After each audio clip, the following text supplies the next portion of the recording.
জান্নাতের ভিতরে প্রত্যেকরে যখন বউ দেওয়া হবে, এক একটা বউয়ের দিকে তাকাইয়া 40 দিন চলে যাবে। সুবহানাল্লাহ। এই যে তাকাইবেন তাকাইবেন তাকাইবেন 40 দিন চলে গেছে, আপনার বিবি আপনারে গোতা দিয়ে গেবে কিতাও চাইছিলেন দি 40 দিন আগে। আপনার চোখ দি মারাত্মক। হ্যাঁ, পিছনে আরো আছে, পিছনে যান, খালি দি চাই আর হইছেন, এরপর আরেকটা যে ইটার ভাই চাইছেন আবার খবর নাই, এটাও গোতা দিব, পিছনে আরো আছে। সুবহানাল্লাহ। 40টা এক একটার দিকে তাকা 40 দিন চলে যাবে, এরপরে সব বউরা মিললাম আপনারা সুবাদ বাইয়া ইচ্ছা মতে খাওয়াইব। কিতা মদ খাওয়াইব, সারা বান্ত পুরা শরবত খাওয়াইব, জনমের খাওয়ানি খাইব, তখন খাইবেন, খাইয়া আপনি এখানে ডান্স দেখবেন। দুনিয়া ডান্স দেখতে পারবেন নিষেধ। দেখ না ক্লাবও গেলে কিতা করে, ক্লাবও গিয়ে কিন্তু এরা নাচে, গিয়া দেখবেন একটা কাফের লোক একটা টাক করে দেয়, দিয়ে একটা খায়, খাইয়া ট্যাঙ্ক কেউরি দেবো এতে তিডি নাচে। আল্লাহ হয় এখন যদি নাচানাচি বন্ধ করস, ইডি কেমনে দেখছি আপনার কোনো দেখছেন কেমনে? ওই সময়ের নিউজ কদিন আগে দেখ রাতের রানীরে দর্শিন, তা আমি ক্লাবের ভিতরে কিতা করে, তখন এরা আবার এটার মধ্যে দেখায় দেখায় যে ঝগড়া করতেছে বোতল লইয়া, তখন বলে নাচে এটার মধ্যে, নাচে আর বোতল বলে খায়, এরা বলে বইয়ে বইয়ে দেয়। আমি আল্লাহ তো জান্নাত দেখাইব, এইভাবে ওই সেম সিস্টেম, এরা বয়ে থাকবো হেরা নাচবো। সুবহানাল্লাহ। বউরা দেখাইব, বউরা দেখাইব, একটা ডান্স দিব, পায়ের এখান থেকে ঘুঙুর থাকবো, ঘুঙুর, ঘুঙুর থেকে আলো বাহির হবে। সুবহানাল্লাহ। এত আলো বাহির হবে, বলা হয়েছে এক একটা আলো যে বাহির হবে, যে কালারের বাড়ি ওই কালার আর জীবনে বাড়িত না, এবার বাড়িতে থাকবে। সুবহানাল্লাহ।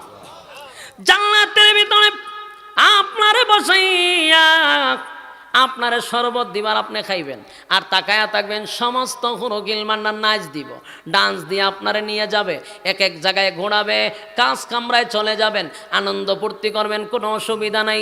আল্লাহ কয় কমপক্ষে 72টা বৌদি মুড়ে। এরপরে আরেকটা শেষ সুসংবাদ হলো, অনেক সময় দেখবেন বিয়া করার সময় বউরে আনছে যেইভাবে সাজায়া গুজায়া সুন্দর কইরা, ঠিক না? বাচ্চা কাচ্চা হওয়ার পরে বউর প্রতি আকর্ষণ শেষ, ওখানে আরেকটার পয়সা যেতে এরকম কিছু খবর আছি না আমরা।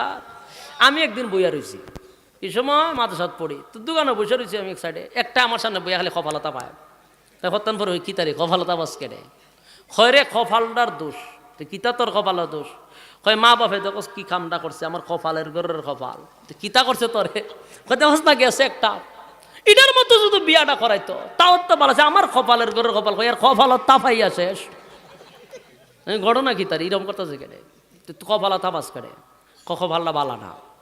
এর পরে আমি যখন বুঝে রইলাম, তখন বুঝতে পারলাম আমরা দেশের মানুষের স্বভাব হইল বিয়া করার সময় মেয়েটারে যে আনে সুন্দর করে সাজায় মাজায়, এই যে সাজন ফালায়, এরপর এটার একবারে ঘরের খামের লোকের মতো বানায় তো রাখে, খাজের লোকের মতো বানায় তো রাখে, খাম করাইতে করাইতে ইডার শৈল আর কুস্তা রাখে না।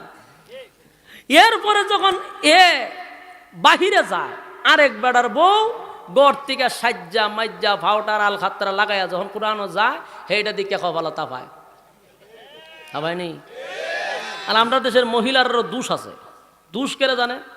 আর আপনারা খুব খেয়াল করবেন আমার কথাগুলা, আপনি টেকা দিয়ে আনলেন লিপস্টিক, টেকা দিয়ে আনলেন আলখাত্রা ফাউটার বিভিন্ন জিনিস আইনা লাগাইলেন, মুখ লাগাইবেন, লেবুর আইনের জিনিস শখ করে, ঠিক না? সুন্দর জামা দিছেন আপনি শখ করে কিন না, কিন্তু কপাল আপনার ঠাডা পড়ছে, এই কাপড় জীবন আপনার ফুইরা দেখাইতো না, এই লিপস্টিক টুটো দিয়ে আপনারা দেখাইতো না, এই ফাউটার আপনারা দেখাইতো না। এটা কোন সময়? যখন কবে আসো তোমার নিয়ে বেড়ানির যায়, আসো তোমার নিয়ে মার্কেটে যায়, তখন দেখবেন আধা ঘন্টা বইয়া খালি ইটা লাগায়। অন প্রশ্ন হইল তুই যে লাগাইছ খারে দেখাইতে, প্রশ্ন করে বলে তুই খারে দেখাইতে ক, আমি তোর লিপস্টিক দিলাম আমারে দেখাই পেলে, ফাউটার দিলাম আমারে দেখাই পেলে, সুন্দর জামা দিলাম আমারে পরাইয়া দেখাইতি, তুই ওখান পরশত কাটে দেখাইতে কাটে, কথা হয় না। আচ্ছা এখন যে সাজছে বলুন তো, সাজটা কার জন্য? পুরুষের জন্য না? ভালো করে মাথার ভিতরে নিয়ে দেখেন, অথচ সুন্দর কাপড় দিলেন আপনাকে পরিধান করে দেখানোর জন্য। আমাদের মা বোনদের একটা স্বভাব খারাপ, এই জন্য তারা অধিকাংশ মহিলারা জাহান্নামে যাবে, অধিকাংশ মহিলারা জাহান্নামে যাবে। স্বামী আনছে এত কষ্ট করে সুন্দর, তার ঘাম জড়ানোর টাকার কাপড় কিনে আনছে, তুই আরেকবার দেখাবে লেগে, হ্যাঁ দেখবেন ঘরের মধ্যে ময়লা কাপড় পিন্ধে বয়ে থাকবো, আর যদি বলে একটু বাইরে যাও দেখবা সাথে সাথে কাপড় চেঞ্জ, তাহলে এখন তুই খারা দেখাইতে? প্রশ্ন যদি করেন ফেসো পড়বো নি। তখন আপনার ঘরের বই দেখতে দেখা যায় একেবারে কেটকিটে হইছে, কিন্তু এটা যখন কইবেন আপনি চলো বাইরে যাই, এইটা সুন্দর করে সাজে সাজ্জা যখন বাইরে যায় আরেকটা দিকে মাথার তাফায় কয় আমার ঘরেরটা কিতা এইটা কিতা, কথা ঠিক নেই, কিন্তু এইটার মতো নয়, ও সাজ্জা গেছে, ঠিক না? তাহলে এই রমজান তাপ আনতে বোর্ডটার ঘরের মধ্যে সাজায় রাখলে অসুবিধা কিতা, দরকার আছে নি? জান্নাতের ভিতরে 72টা বউ পাবেন, কিন্তু দেখতে দেখতে আপনার যে অতিষ্ঠ লাগবে এমন না। দেখেন কি সিস্টেম করছে জান্নাতের ভিতরে। আল্লাহ কয় প্রথম বিয়া করলে মহব্বত থাকে, বাচ্চা কাচ্চা হইলে আস্তে আস্তে খালি দূরে যায়, এরকম স্বভাব আসেনি?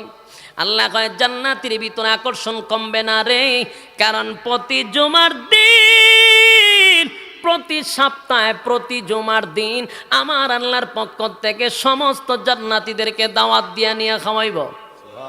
সুবহানাল্লাহ কইতেন না? আর সমস্ত জান্নাত কারো বাদ রাখতো না। আল্লাহর দাওয়াত খাইবার মন চায়নি, আল্লাহ নিজে দাওয়াত দিব, আয় তোরা খাওয়ামো। জান্নাতের ভিতরে সমস্ত জান্নাতীরা আল্লাহর দাওয়াত খাওয়ার জন্য পাগল হয়ে যাবে। প্রতি জুমার দিনে আল্লাহ দাওয়াত দিয়া খাওয়াইব। সেদিন আল্লাহ ঘোষণা দিব, প্রত্যেকের চেহারা পরিবর্তন হবে। সুবহান, আপনার বউয়ের চেহারা পরিবর্তন হবে। সুবহানাল্লাহ বলেন। প্রত্যেকের চেহারা পরিবর্তন হবে গো, এমন কি আপনার চেহারা পরিবর্তন হবে। এক চেহারা প্রতিদিন ভালো লাগে না, সপ্তাহে সপ্তাহে চেহারা পরিবর্তন হবে। জোরে জোরে কোন সুবহান। জান্নাতের ভিতরে এমন নিয়ামত কারা কারা পাইতে চান দুই হাত তুলে দেখাই দেন।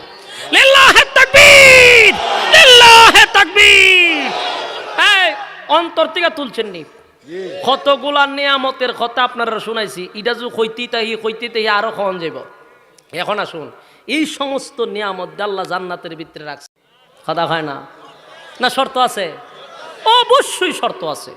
এবং অতক্ষণ আলোচনায় শর্ত কি আগে আলোচনা করছি, ওমা খলাকতুল জিন্না ওয়াল ইনসা ইল্লা লিয়াবুদুন। মানব এবং দানবকে বানিয়েছে আল্লাহর ইবাদত বন্দেগী করার জন্য, ইবাদতের বিনিময়ে পুরস্কার স্বরূপ জান্নাত।